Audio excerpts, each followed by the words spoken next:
भैया हम तो जाते हैं, लेकिन एगो बात याद रखिए, जब जब याद आई अरे भाई के दुलार तो है, जब जब याद आई भाई के दुलार तोहरा, जब जब याद आई भाई के दुलार तो है, जब जब याद आई भाई के दुलार तोहरा, तब तब काटी धाई अंगना, तब तब काटी धाई अंगना दुआर तोहरा, जब जब याद आई भाई के दुलार तोहरा, भाई के दुलार तोहरा।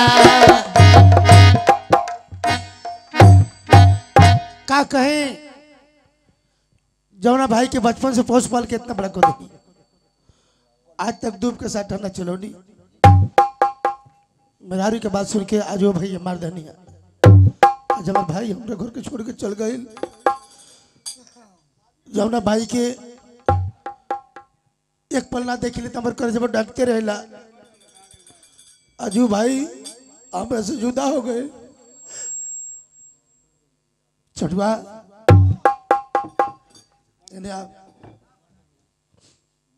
हमारे बाबू चल गए। ए बड़े छठू हाँ? जब ना भाई के हम भाई ना अपन बेटा समझी ले, अजू भाई हमरा के छोड़ के चल गए। अब हम के भैया कही केकरा के हम बाबू का के भैया कहिए केकरा के बाबू को है, घर में दुए नु आदमी बड़ो लोग, भौजी तारा के भैया कहिए तू उनका के बाबू कहियो, का कहीं सामने दो को प्रश्न खड़ा बा, एक तरफ मेहरारू और दूसरे तरफ भाई। अगर जो भाई के देखते तो मेहरारू छूटती है, मेहरारू के देखते तो भाई छूटता है। हाँ का करी केकरा से हम बतियाई। देखो भाई छूटे छूट जाए, लेकिन मेहरारू ना छूटे के चाहिए। हाँ वो सर का मेहरारू मिली हूँ। बात साहब हाँ बात समझ में हमरा ये बता हाँ हाँ कि छोट भाई है खिसिया के घर तो गइल बा, एक ना एक दिन घर आइबे करी, लेकिन मेहरारू अगर जो खिसिया के चल जाई तो मेहरारू तो नहीं आई ना, वो सर का मेहरारू आई। बाप रे बाप, मेहरारू हो कि मेहरारू ना हो। छोटू हाँ? मान लीजिए केहू के चाचा कह दिए, बाबा कह दिए, भाई कह दिए, हाँ आ दूसरा के मेहरारू के मेहरारू कहे चाहिए। मेहरारू कहे जे तो बिना ढकनिए के कोसी भर दी,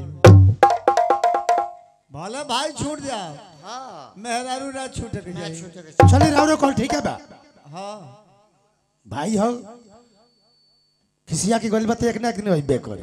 हाँ हाँ छठवा ओ अपने भौजी को बोला, और बोला बोला ए भौजी। ए बड़ा भौजी खुश बड़ी आज हो। बाप तैयारी है बड़ी। का चिल्लाता रहो, भैया बोलौले है। का तोहर भैया बोलौनी हा, है का हुरवो से तारी। ठीक बजा थाने में जा फिर कर रहे वहाँ काहे के बोलौनी हा जी। बोल के आई तू जौन चाहत रहलो तो हम कह देनी। का हम जौन चाहत रहनी तौन रुआ का देनी, हाँ हाँ कौन ऐसन काम का देनी जी। कहीं नहीं है कि हमार भाई शंकर तोहरा इज्जत से खिलवाड़ कैलस, अच्छा आयु के मार पीट के घर से बाहर बाहर कर दे। का देवर जी के मारपीट के घर से बाहर का देने। हाँ हाँ चली ए घर के मालिक रौरा बानी, ए घर के गार्जियन रौरा बानी, जौन रउआ अच्छा लागल है तौन कैले बानी, हम ओमे का कर सकतानी जी। बोल के आई चला अब हमने के दोनों व्यक्ति आराम से रह जाइए। आराम से रह जाई ठीक बाटी, लेकिन कलकत्ता चटकल कंपनी से जब घरे आ गई तबे रउआ नहीं खे जाए की, ऐसे की टीवी बढ़ गई बाटी, सगरी खेत के पटौनी कली अब पटौटा के ओकरा बाद रउआ एक बेर जाई। बात ठीक है तरी दूसर तक कर निहार बाना ना जी आ जौन खेतो हो बाकी बा दूध हुआ हो के वो के जाइए। हाँ एथिया आई दिल बाहर के घरवा के पीछे जवन बा चाहा हो के एक काम करी सुनता नहीं। हाँ हाँ अरे वह जाई खेत में आज समय से पटौनी करके घरे चली आए ना तो हम खाना पानी बना कर लेकर खेतवे में चली आए जी। देखा कहीं कोई काम नहीं है मुल्काई हाँ बोली। खेत में मत यही हो हाँ काहे कि खेत के मके मन दूसर हो जाला। अच्छा ठीक बजाई। छोटुआ ए कहत रही कि छोटुआ के ए काम करी अकेले रहुआ का करब हाथा मारब कि मशीन चलाएब कि डिलीवरी बिछाएब ओकरा से बढ़िया बा कि संग में छोटू के लेते जाई। लेते जाई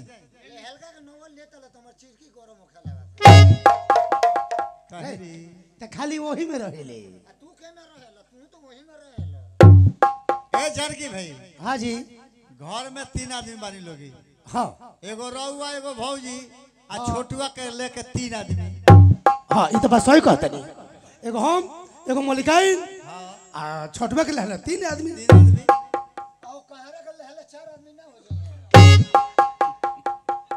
पिरवा धइल बा। हम चलते नहीं खेत में ठीक ना चल चल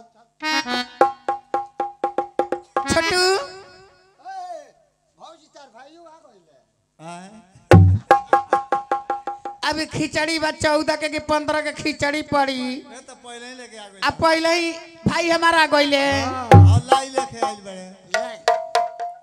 ए काम करा लाई लेके आई बड़ा अपन पहुना खातिर। ई बतावा कि मुखिया जी आके सगरी बात बता के चली गई नी। हाँ हमारा तो मुखिया जी पर शक लागता कि पुलाई पर चढ़ा के नीचे से जरनानू काट देबो। अरे आ गई नी मुखिया जी। अरे वहाँ के आवते होखे।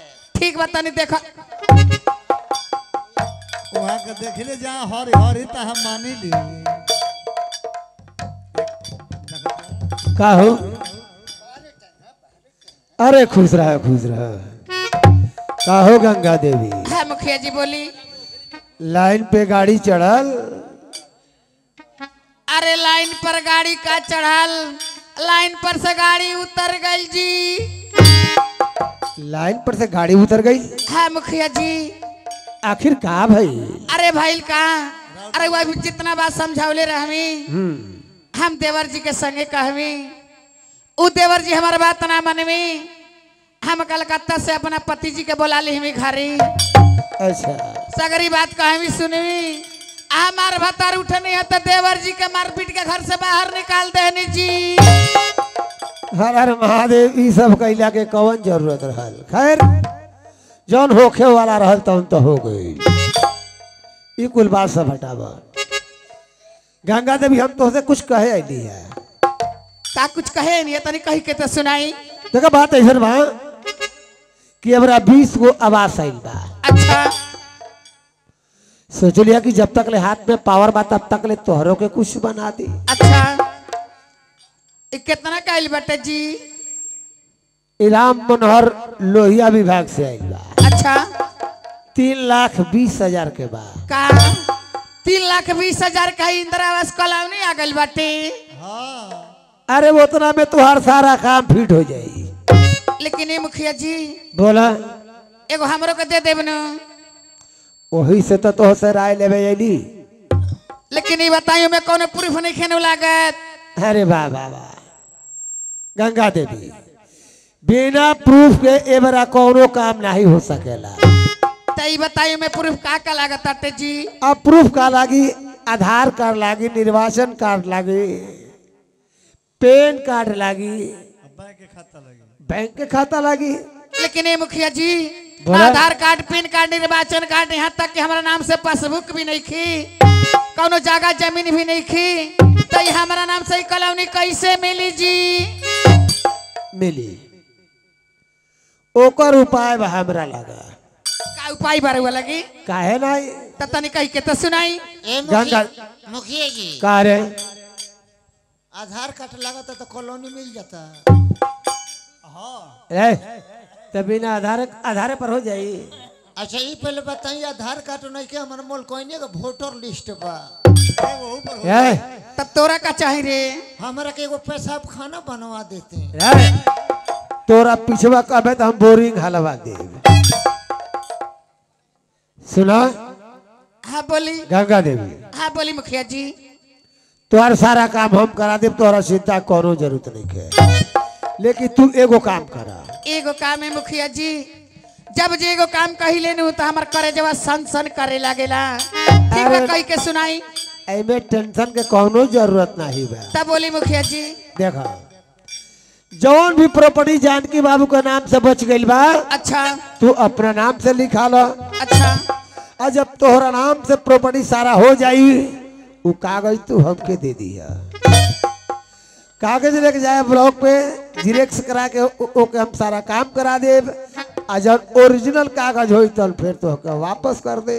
बस मुखिया जी, अरे हुआ एक तक कहब तो हम सब तक पहुंचाते हैं। आगे आगे देखी रउआ जितना कहता नहीं उतने हम करब, लेकिन ये मुखिया जी हमरा के कलौनी एगो दे देब नु। अरे कहा नहीं, तू कहबू तो हम तोहरा खातिर अपन जान दे दे। ठीक बा मुखिया जी। एगो काम करी, बोला हमरो भतार कलकत्ता से घरे आ गइल बानी। आ वहाँ का नहीं जानत रउरो बारे में। और रउरा जाई आ कल 8 बजे राती खाना आए। अरे वह खीर पूरी सब्जी बना के खियाई। अरे 8 बजे के बाद तो दिगर के बाद में तू कहत हम 6 बजे आ जाए। अरे ना ना ना, वहाँ के घर ही रहत नहीं, गइल बानी खेत में पटौनी करे खातिर। उ दिन भर पटौनी करन तले बीच में सारा काम ना हो ना, जाए। ऐसा गलती काम मत करब। ठीक बा रउआ जाई। ए भौजी तनी बथनिया का और आवत रही है। भौजी ठीक बा, समय मिली तो हम का बाबू मुखिया जी का तने चौथा खियावा कहियो। चौथा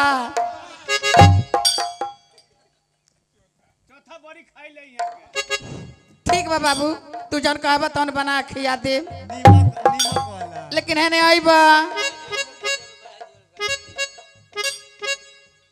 ये बतावा कि तुम्हारे भैया गाँव खेत में वहाँ के खाना खाए खातिर आए के खेतवे में लेके खाना पानी चली हो। हम तो कहते नहीं खेतों में लेके चल तू।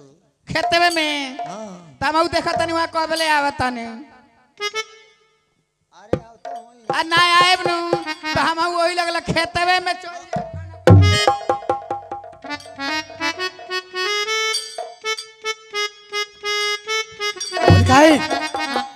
आ गई। आगे नहीं कुछ हम- खाना बनल बा। अरे खाना वाना तो बनले बा, अगर तनिके से लेट कैले रहती नु तो हम खेतवे में खाना पानी लेके आ गई रहती। लेकिन एक और बात सुन ली, हमारा खाना पानी कुछ नहीं खेने में लागत। आज बड़ी खुशी के बात बाटे जी। खुशी के बात? हाँ जी, अरे का खुशी की बात बा? यह खुशी के बात बा कि हमरा हुआ मड़ई टाटी के घर में नहीं रह, हम रहा महल में जी। महल में? हाँ जी, अब तू लगलू सपना के संपत्ति उठावे। हम सपना के संपत्ति नहीं की उठाव, सच बात कहता नहीं। कौन बात सुन ले बड़ू का? कौन बात नहीं की सुन ले। आज बड़ी खुशी के बात बाटी काज मुखिया जी अपना घरे आई रहनी है जी। मुखिया जी आलो नहीं? हाँ, का कहत रहनी? का कहत करनी है? अरे 3,20,000 के कॉलोनी आइल बा इंदिरा आवास, यही से कहता नहीं। 3,20,000 के? हाँ, उनमें से हमनियों के एगो मिली तो बहुत खुशी के बात बा। तो खुशी के बात रहुआ न बा, लेकिन रउरा नाम से नहीं खेमले, तू मेहरारू के नाम से मिली। ये तो हम जानते हैं कि हर एक काम में मेरा रुझान के नाम के हो गई बा। लेकिन मेहरारू के नाम से हो गई बाटे तो मुखिया जी को बात कही के गई नहीं। हाँ एगो बात कहीं खिसिएबू ना ना ना बाबू कहब कौन चीज हमार लाल पर।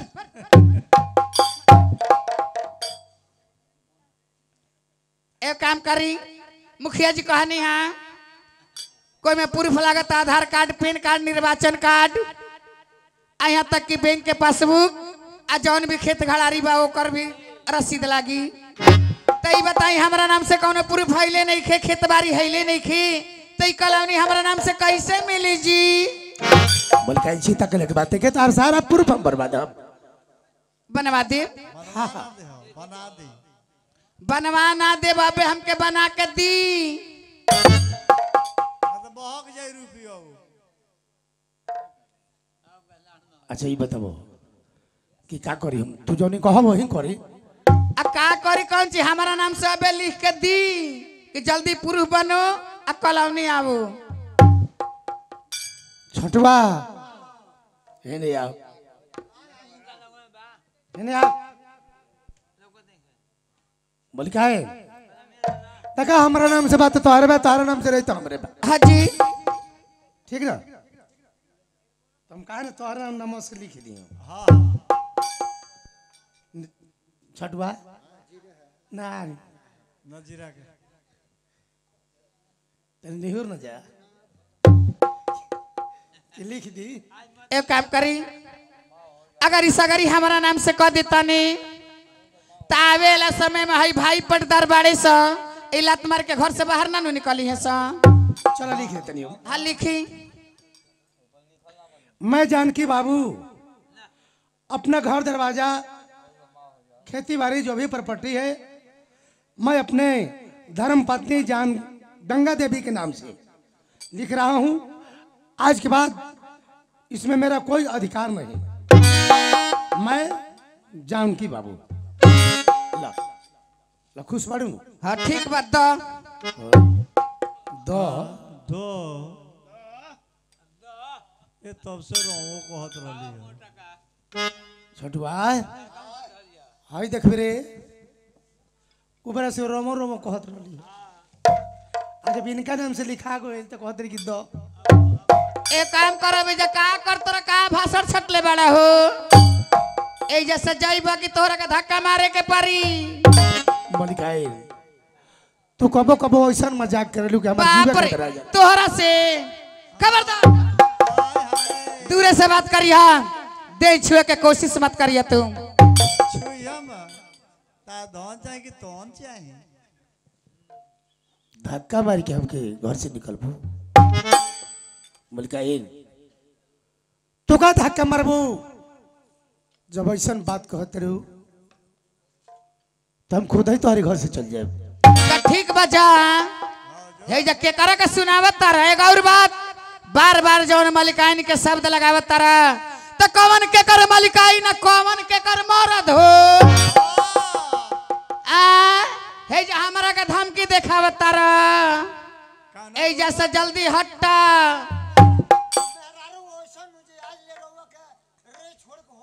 रे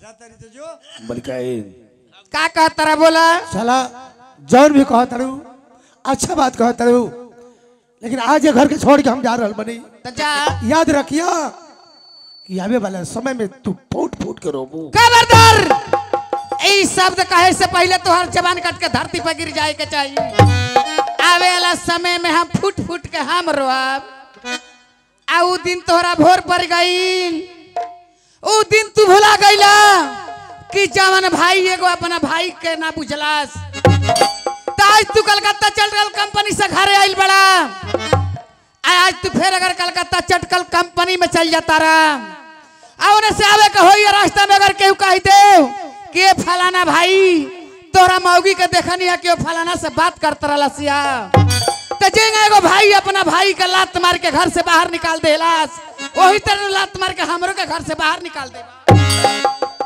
हाँ कल सुतला राजी का काटिए दे चलो मलिकाए जितना बात कहता रहू सारा हमार गलती है कि हम तो हर बात मानने तो ठीक बचा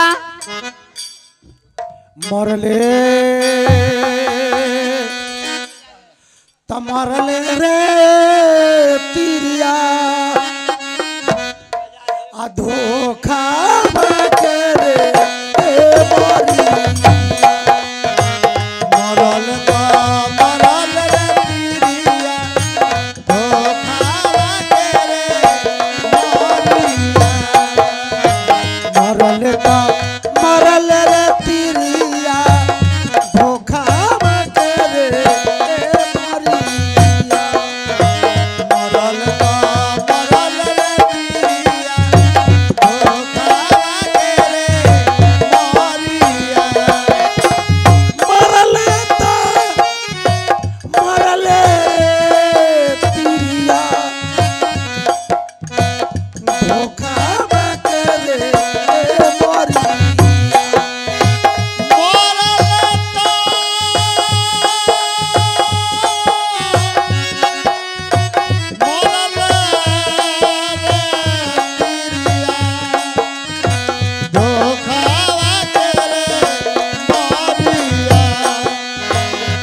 बिछही करे जवा में मरले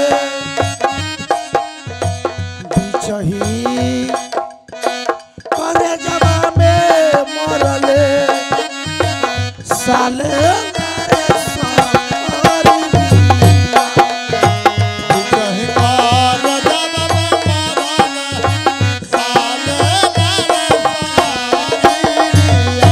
देवी आज तोरे घर के छोड़ के जा रहल बनी जहाँ हमार भाई गई तो ठीक बा जाइबा कि तोहर बिलाप रुपए जा हम सुने खातिर खड़ा बानी जाइबा कि तोहरा का धक्का मार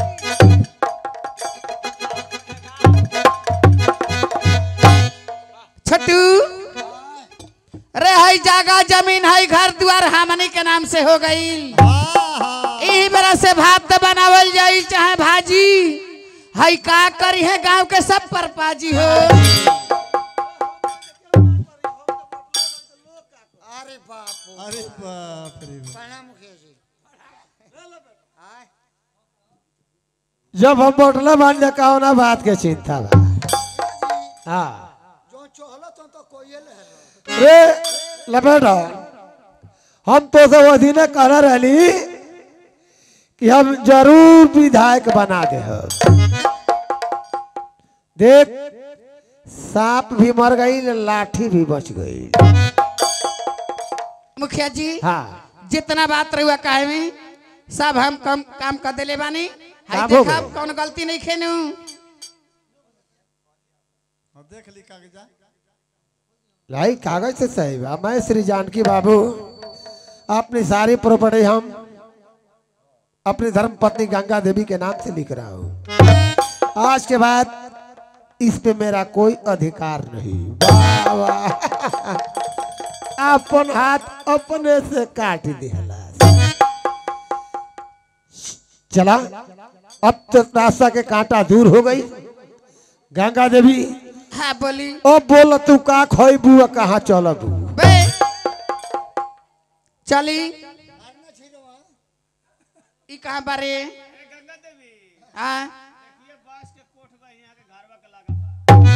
एक काम करी मुखिया जी हाँ अरे वो 9 बजे राती खाना आई हम्म ओ जरुआ खीर पूरी सब्जी हम बना के खियाए अब केकरा से डर बाटे जी ओ घर में रहुआ एगो हम हई बात हई बथानी में जाके पाड़ा पाड़ी खियाई ओकरा से कौन हमरा डर बा एकर खाना वही जे भेजा जाए तब एकरा के तना कौन दिया जाई पका पका हुर्रत रही लपेटा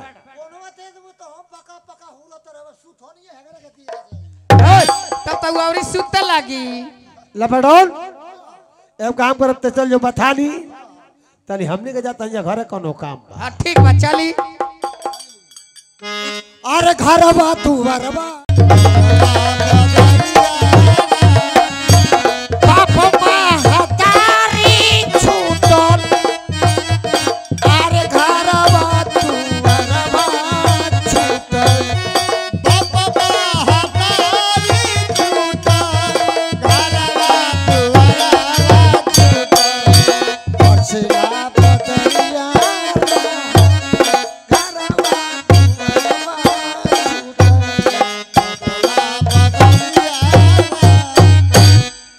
यहाँ से हम लोग का ड्रामा समाप्त हुआ।